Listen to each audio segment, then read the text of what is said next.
Your first and last name, and I'm actually going to get that on mic. Just hold it, or okay. JASONARTERBURN. And tell me, say my name is, where your major is, Okay. and where you're from. My name is Jason Arterburn. I'm currently an economics and arts and sciences major. And I'm from Huntsville, Alabama. Mm-hmm. Now, Jason, I got to ask you, you were in the newspaper today. Is that right? It was interesting, although I've been getting phone calls off the hook because of our publicity project from different journalists, so I've kind of become a little bit desensitized to it. So sharing the stories, But before having a you lot. started this project, had you had this much interest in the news media? Oh no, I hadn't. Okay. So tell me about what that's been like.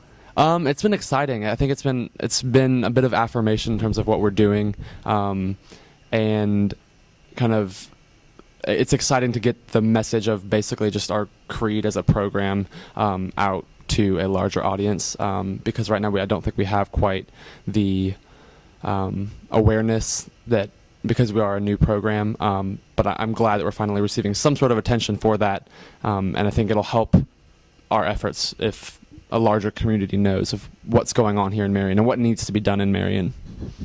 Now, tell me a little bit more about the project. Okay. I'm working with an ACT prep class. There are 50 students in 2 different classes. Both of those classes are Teach for America, or have Teach for America teachers. And basically we have 3 weeks, and we'll be reviewing every section of the ACT. We spend about 2 days per section, and within each class we've divided them, or we had them divided by math skill, because that's what some ACT tutor professionals recommended, so that they could help each other on those math sections, whereas the reading sections, and those are easier for us to supplement. But within each class they're broken into what we call tribes, but we're not really holding to that. They each have different colored bandanas, and they created team names and chants, even in some cases, that we use those different tribes to kind of create competition on an ongoing scoreboard throughout the whole semester to keep them interested, get them excited about something that I think is really dry and as boring as it could get, so especially at the end of the day. So we use those tribes to create competition and kind of base our curriculum around that. But I guess that kind of answers your question. They're 10th grade students, so most of them have not taken the ACT, and they'll be taking it in September, I think. Most of them will. So. Do you remember your own preparation for the ACT? Yes, I bought the official book and made it my best friend for the summer and for the months leading up to it. And we're reading passages in this class that I can answer the questions without even looking back at the passage, because I've read them so many times and practiced at ACT so many times. So I've got a soft place in my heart for this whole preparation process, and it's something I know I committed myself to, and it gets me excited to share with other people, get them, because it worked for me to see the results of such exhausting effort over a long time just happen, and these kids really need that. So I think that's where a lot of my energy comes from doing this.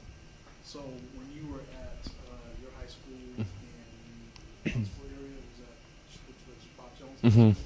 When did you start preparing for the test?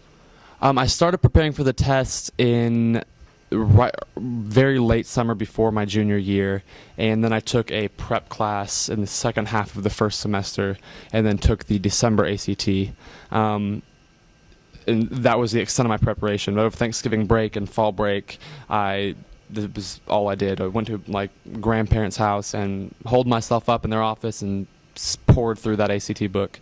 Could you have imagined that preparation would have some impact on what you're doing here?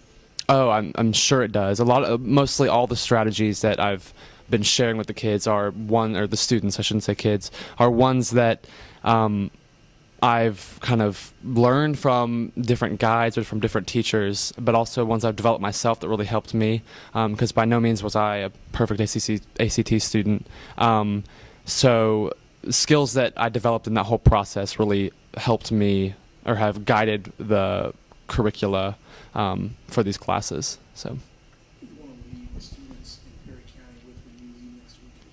I hope that they have a more confidence and in approaching the ACT, because that's mostly what it comes down to, is confidence in their own capability. I don't think they hear enough about that they are capable students and they have what it takes to get out. Today we're doing the reading section. We looked at the song "The Show Goes On," and I think it had really applicable lyrics to them that kind of resonated with them, and I hope that those are the sorts of things we're doing, is activities that kind of get that message to them while also helping them with ACT strategies. But so I hope they have the confidence to approach at ACT and really approach different things in life with eagerness and skill, because they are capable, and I don't think they get that message enough on a day-to-day basis here at Francis Marion. But also in terms of ACT, just the ACT, I hope they feel equipped with the strategies to approach the ACT and score at their highest potential with whatever knowledge base they already have, because we're not going to be able to teach them the fundamental knowledge that they need for the ACT in 3 weeks, but we can give them the strategies and the familiarity with the test to use that knowledge with the fewest mistakes. So that's what our 2 underlying goals are with this program. The words partner, inspire, change, 3 words. Which of those 3 most represents what you're doing? I would say partner. I think inspiration can come from that partnership. If there's a relationship, and I think that's necessary, and you can't have inspiration without a relationship. And also, we intend to continue that partnership past these 3 weeks. We had students ask us, "We're taking the ACT in next September. Will you be here?" We're like, you know what? Yes, we will be. So we're planning to create goodie bags and little like last-minute cram booklets that all the strategies that we've talked about in these 3 weeks that we provide with them. We have a Twitter account that's Bama ACT, that if they have any questions throughout the summer or throughout the next semester, they can tweet at us and we will respond. We'll be keeping up with that. We'll be posting questions and guides and materials throughout the summer and into the ACT. So really it is a partnership beyond just these 3 weeks, out of a relationship that we're establishing in these 3 weeks. And so I think partner is the best out of those 3 words.